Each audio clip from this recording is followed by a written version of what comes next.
Hello friends, स्वागत है आपका अपने यूट्यूब चैनल टेक्निकल एजुकेशन में। हम पढ़ रहे थे एलसीएम और एचसीएफ और एलसीएम के इस सीरीज में हमने एलसीएम के बारे में हमने डिस्कस कर लिया था। तो अब हम पढ़ेंगे एचसीएफ क्या होता है और एचसीएफ के बारे में हम इस वीडियो में पढ़ेंगे। तो स्टार्ट करते हैं एचसीएफ। चलिए स्टार्ट करते हैं एचसीएफ क्या होता है? Highest common factor. Highest common factor में आगे आता है कि एचसीएफ वह बड़ी से बड़ी संख्या होती है जो दी गई संख्याओं से पूर्णतः विभाजित होती है। अर्थात एचसीएफ क्या होती है? बड़ी से बड़ी संख्या होती है। एलसीएम तो कहते हैं लोवेस्ट कॉमन मल्टीपल, अर्थात छोटी से छोटी, और एचसीएफ कहती है बड़ी से बड़ी संख्या होती है। लगातार प्राकृत संख्याओं का एचसीएफ क्या होता है? एक होता है। अर्थात एक पॉइंट होता है कि प्राकृत संख्याओं का एचसीएफ क्या होता है? सदैव 1 होता है, जो कि लगातार दी हुई होती है। और एचसीएफ को भी हम किस प्रकार से निकाल सकते हैं? यदि दो संख्याओं का एचसीएफ एक होता है तो वो संख्या आपस में सहभाज्य अर्थात को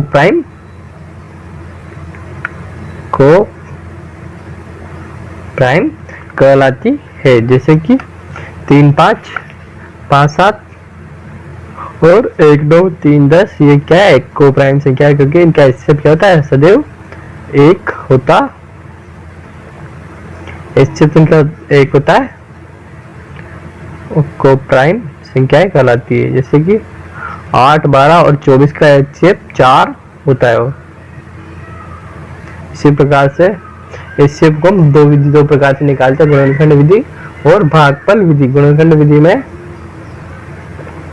दो संख्याओं के बनाते हैं, पेयर बनाते हैं और फिर उनमें से एक एक को निकालते हैं। गुणनखंड विधि को हमने पिछले वीडियो में आसानी से समझ लिया था, जो कि एलसीएम से रिलेटेड वीडियो है। उसके लिए आप हमें हमारी पिछली वीडियो जरूर देखें। तो अब चलिए स्टार्ट करते हैं। गुणनभाग विधि से एचसीएफ कैसे निकालते हैं। तो जैसे कि दो संख्याएं हमें दे दी जाती है, जैसे कि कोई भी संख्या मान लीजिए आप, इजी में आपको 64 और 36, एग्जाम्पल 64 व 36 का एचसीएफ क्या होगा? इसके लिए अपन इसको भाग विधि द्वारा ज्ञात करते हैं, जिसके लिए अपन सबसे पहले एचसीएफ ज्ञात करने के लिए उस संख्या का भाग दिया जाता है जो संख्या है बड़ी संख्या में छोटी संख्या का भाग दिया जाता है। तो यहाँ पे 64 में 36 का भाग 1 बार, तो 36। फिर जो शेषफल बचता है उसमें वापस इस संख्या का भाग दिया जाता है, कि एचसीएफ निकालने का। और जो लास्ट में जिसकी वजह से भाग जाता है वो इसी संख्या का एचसीएफ कहलाता है। तो इसमें से सब्ट्रैक्ट करेंगे तो इसको अपन बचेगा 8 और 28। अब इसमें जो रिमाइंडर बचता है उसको इस भागफल में भाग दिया जाता है, 36 में भाग दिया जाता है। तो 36 में भाग देंगे तो इसमें 1 बार जाएगा, फिर वापस वेजिटेज बचेगा 8 और 8 का भाग जाएगा 28 में, तो 3 बार 24। इसके बाद 24 में बाद रिमाइंडर बचेगा इसका 4 का 8 में भाग जाएगा 2 बार, अर्थात रिमाइंडर बच गया 0।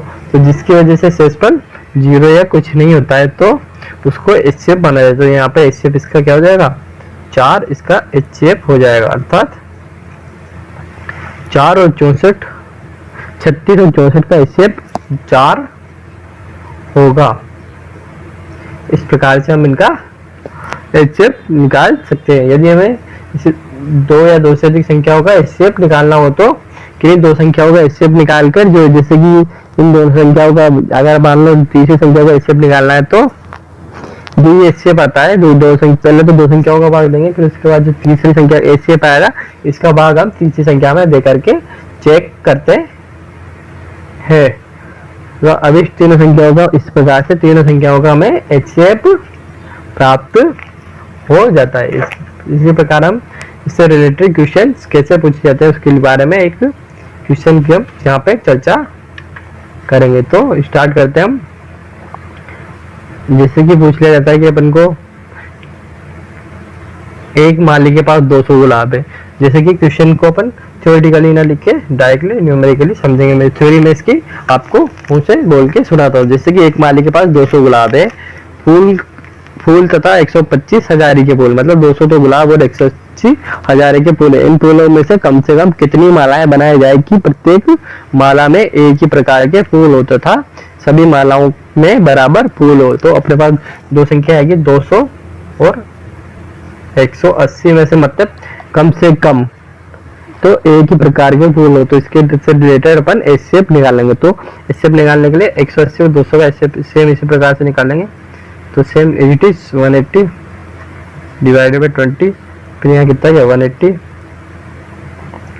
तो यहाँ पे क्या आ गया 9, तो 9 तो क्या आंसर क्या आ जाएगा? इसका एचसीएफ हो जाएगा, इसका एचसीएफ तो क्या आ गया 20, जिसका एचसीएफ आ गया। अब वो कह रहा है कि प्रत्येक माला में एक ही प्रकार के फूल होते हैं, सभी मालाओं में बराबर फूल हो। तो क्या कह सकते अपन 200 गुलाबी फूल, तो 200 के तो इसके 10 मालाएं हो गई, मतलब 20 एचसीएफ हो गया। 20 फूलों की एक माला बनती है, तो 20 फूलों की क्या बन गई? एक माला बन गई। ठीक है, 200 की बन गई 10 और 9 इसकी बन गई 180 की, तो टोटल कितनी होगी? 19 मालाएं इससे इन फूलों से बनाई जा सकती है। इस प्रकार से हमारे कंपटीशन एग्जाम में क्वेश्चन पूछ लिया जाता है। तो इसके बाद एचसीएफ और एचसीएफ में एक रिलेशन होता है कि जो कि इस प्रकार से होता है। जैसे कि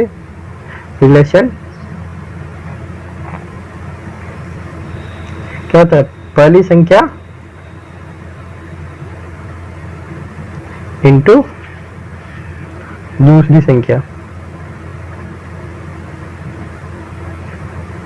बराबर होता है एचसीएफ इंटू एलसीएम। अर्थात दो संख्याओं को एलसीएम और एचसीएफ को गुणा करने पर पहली और दूसरी संख्याओं का गुणनफल के बराबर होता है, और संख्याओं का एलसीएम संख्याओं से प्राप्त एचसीएफ से पूर्णतः विभाजित होता है। इससे रिलेटेड जैसे कि एक क्वेश्चन दे दिया जाता है अपन को, जैसे कि दो संख्या क्वेश्चन में दे दिया जाता है अपन को।